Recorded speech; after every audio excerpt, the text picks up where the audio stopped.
Hi, this is Dennis with Second Chance Tackle. Today I have the opportunity to work on a Black Max 3600 Ambassador. This one was sent in by Matthew. It doesn't work.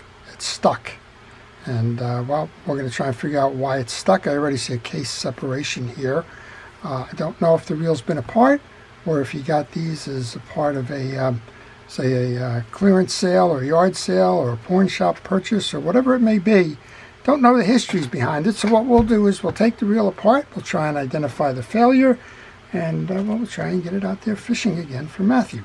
We're going to start by taking off the exterior pieces and parts, and as I do, I want to encourage you to subscribe to my channel if you do like the art of fishing reel service and repair. I do try to post on a regular basis. I do try to show you how to service and repair the reels and keep them going, or in a case like this, give this reel a second chance. One of the things I'm noticing is it's missing its E-clip on the post, but that's not the reason why this reel would fail. That would cause the reel, as you can see, pull in and out because it's missing that clip. But that's not why the reel would be failing. It would just lead to sloppy handle feel and play. So subscribing doesn't cost you anything. It's an activity that helps you because you'll see what I'm posting and when I'm posting. And it helps me because, well, it helps me get a broader view from the folks at YouTube and, well, keep me going doing these repair and service videos. So if you haven't done that yet, I would encourage you to go ahead and do that. Okay, we have a shim washer here. We have a ball bearing underneath. And otherwise, or a, looks like a gear sleeve actually. Otherwise, it looks pretty standard on the front end. So let's take the side plate off, see what might be going on there. There's usually a little hold down clip that's missing as well, but again, that's not the cause of the issue. This one has it on this side. All right, and we can look underneath. The brakes seem to work, and it's always a good idea if you're doing a diagnosis of this and trying to figure out what the problem is. With the gear side removed, turn the spool, make sure that it all works. Well, the spool is working fine. We'll take that out. Also turn the line guide, make sure that that's not the issue. This line guide's turning fine, so it's in the gear side then. Before I put that back in, it's always a good opportunity to clean the reels. Now, one of the things I like to do in my shop when a reel comes in that's broken, I like to do the full service on it. There's no sense just fixing the problem if you notice that there's other problems out there. And one of the things that I like to do is make sure that the reel gets cleaned and that you examine all of the pieces and parts. You just don't jump to a conclusion, try to fix an issue that you think you've identified, only to find out that, well, there's a secondary issue there as well. So if you're in the business of doing reel repair, just don't fix the issue. Go ahead and fix the reel, and the reel fix is general service overall. Make sure that nothing else is lost in that. Okay, those are all running fine. Spot of oil onto the worm gear, spot of oil onto the worm gear drive. We have a bushing in the back of this one, so nothing needed there. Everything works fine with our shaft. You could put a little dab of grease where the shaft is going to run into that bushing. We can reseat this and put that out of the way. So let's figure out why this reel failed then. It's working now. Interesting, isn't it? So my guess is perhaps it just wasn't mounted right when it was put in. This is the trip lever switch. It needs to be pulled back when you go to mount. Here's your trip lever. It needs to be brought up for that pin. And we can put it in that way. We should have a tight seal here.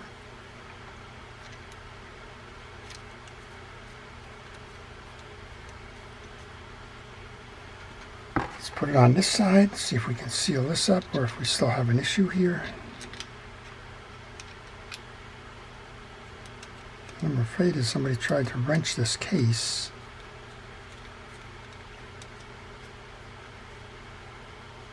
All right, case is tight. Let's go into free spool mode. We should be in free spool mode now. It's hard to feel at the, yeah, we're stuck. Okay, let's just move that out of the way then. Let's go in underneath, take a look at what's going on there. I did notice at least we were able to get that to click over. Sometimes that stud is mounted on the wrong side of that click lever there, the trip lever.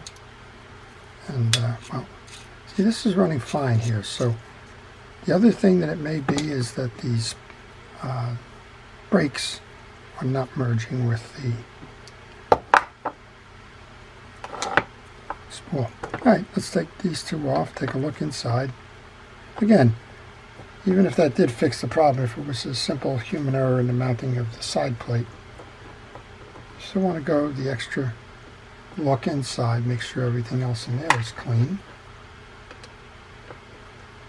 I believe that Matthew probably got these somewhere online or maybe in a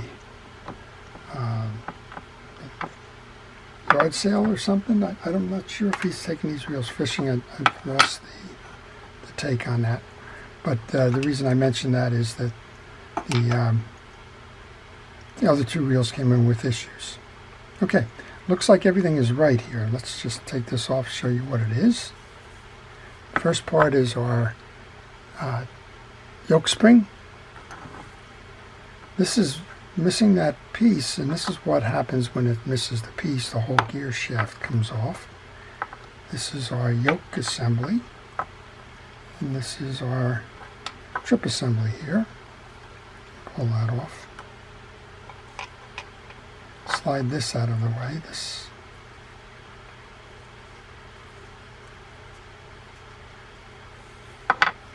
needs to be cleaned. That's pivoted on there. I think we can just pull that off, right?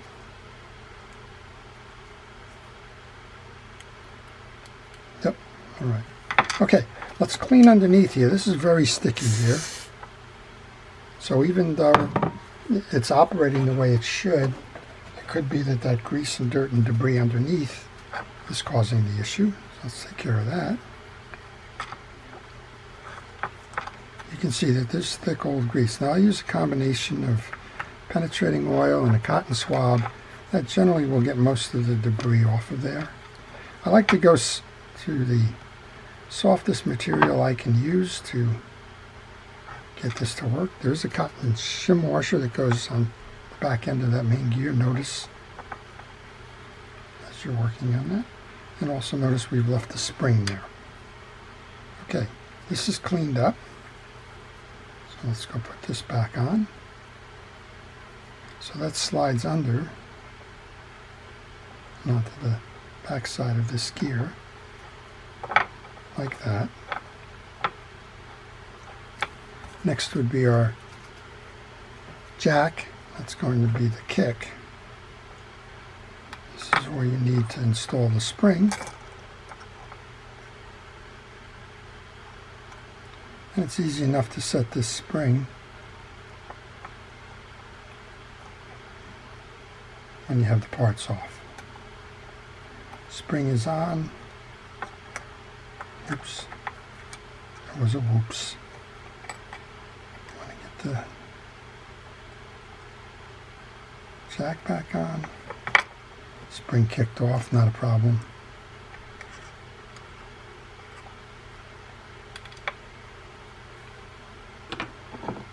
Grab your spring.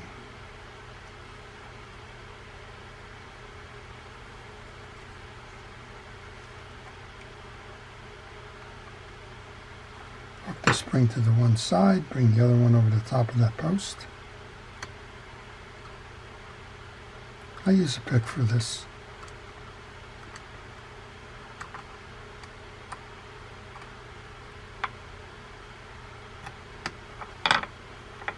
I'm going to use the pliers, I think.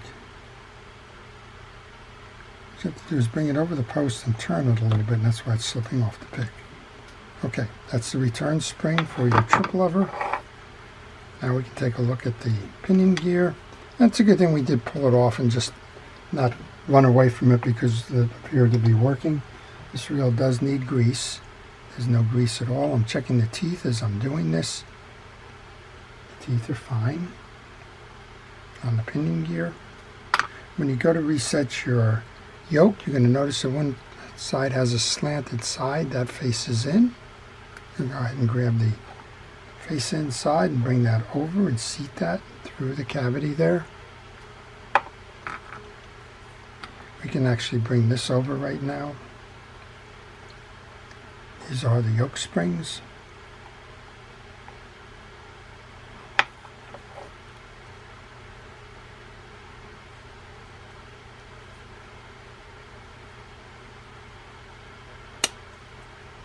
You should have a nice snap on that to hold everything firm.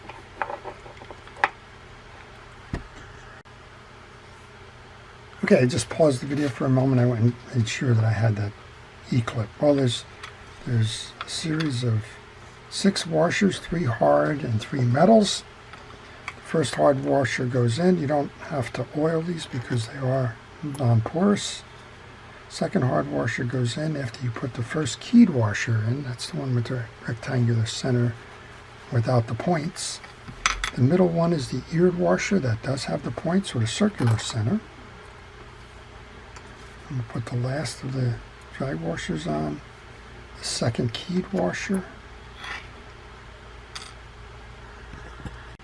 Last of the metal washers, the shim washer, the collar, and then the missing C-lock.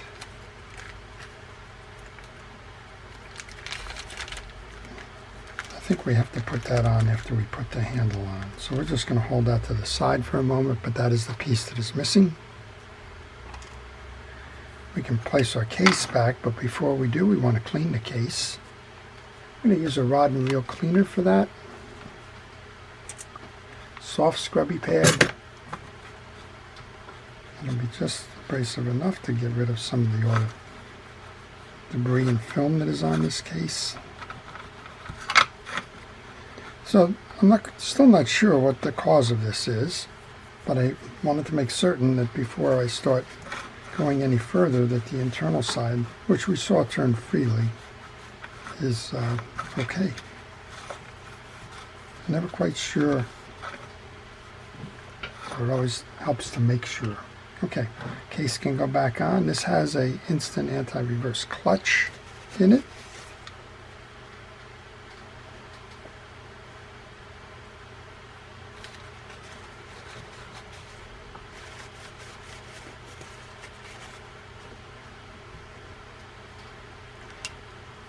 Once you've cleaned that out, bring that in, center the 2 screw holes over the case mounts. Go to your parts tray and get the 2 screws that are going to hold that down.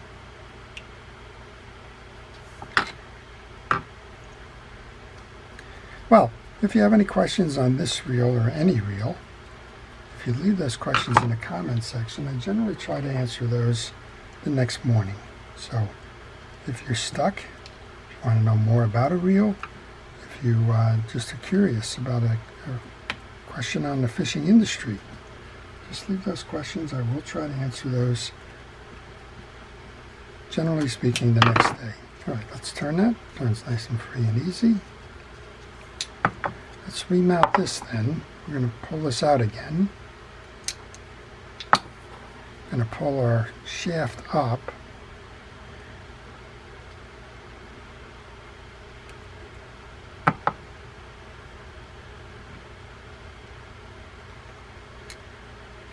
Now that fit in nice and easy that time, so I'm not certain what may have been binding in the other one, but that's a nice tight fit there. Let's take the one that doesn't have the tie-down collar in it. It's just a little plastic lock washer on the other side. Generally it'll fall off every now and then, so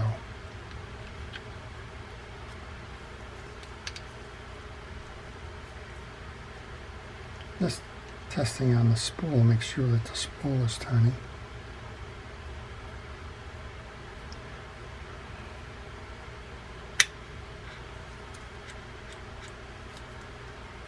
And tighten this up.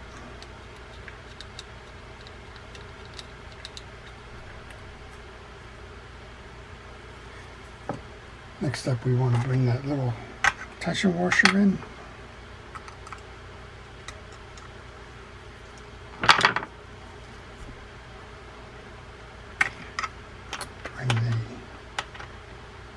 power adjuster in.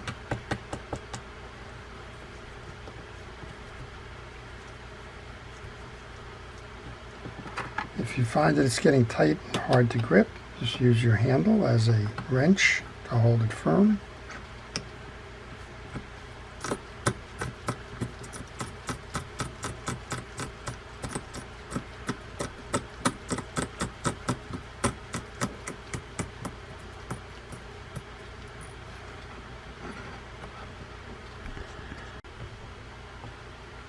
Okay, well, we are still stuck. Very weird.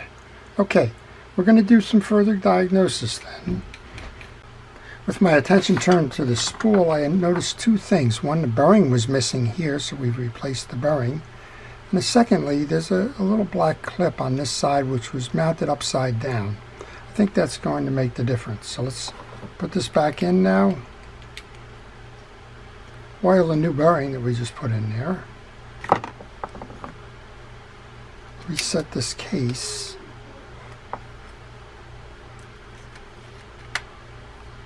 Nice tight seam, that's what we're looking for.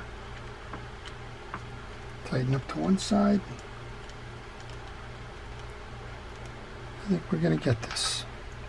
Some of these kind of tricky because you just don't know who was inside and did what. In this case, whoever was inside on this reel lost the bearing. And well, put the other clip in upside down. That didn't help, did it? All right. This is also in upside down. Interesting.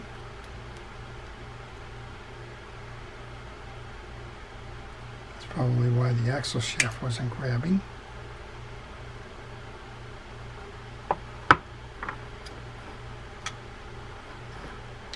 Let's put that back on. Probably should have put that back on before I put the other one on, but that's the way it goes.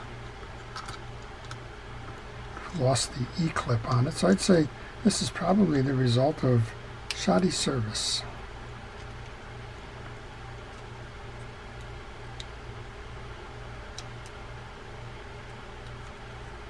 There we go.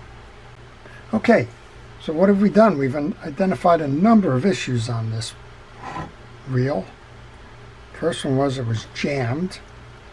Secondly, we noticed that there was parts out of place. Third, there was a missing part. There was a missing bearing. And then fourth, the jam up seemed to be because, well, one little collar in the back side of the spool was put in upside down. So it looks like somebody didn't do some of the things that we encourage everybody to do. Take pictures, take notes, use the schematic if you need additional help. And, well, we'll see how we did now. So we're just in the process. We've just reinstalled that missing E-clip there. Tighten that down. Let's see if we can get this lock on here. And we'll give it a go here. So sometimes you can find reels that are broken that aren't really broken from a mechanical standpoint. They're broken from a human error standpoint. Well, here goes everything.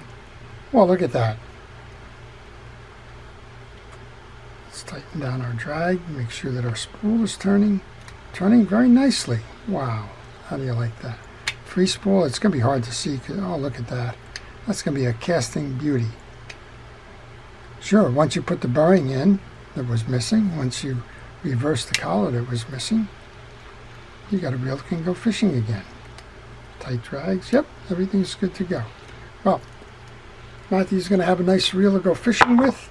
That was quite an exploratory kind of an opportunity to take a look at what was going wrong with that reel. Lots. And hope we all learn from it. Don't assume anything when you get a reel to service, or if you're picking up one that you may have found at a flea market or that. It could be in for a whole bunch of surprises. Always go back to the baseline. Always go back to, is the reel serviced properly? Is it have any broken pieces or parts? Is it missing anything that is noticeable? Always check with the schematic. That's how we solve this issue here. And put it back together again, and you may just be able to give your reel a second chance. I hope you've enjoyed that. Before I leave, I want to take a moment to thank our first responders, our police, fire, safety, rescue, everybody involved in keeping us out of harm's way. I want to thank you, the viewer, for watching, for making this channel what it is, and for your continued support. This is Dennis with Second Chance Tackle, wishing everybody a great day.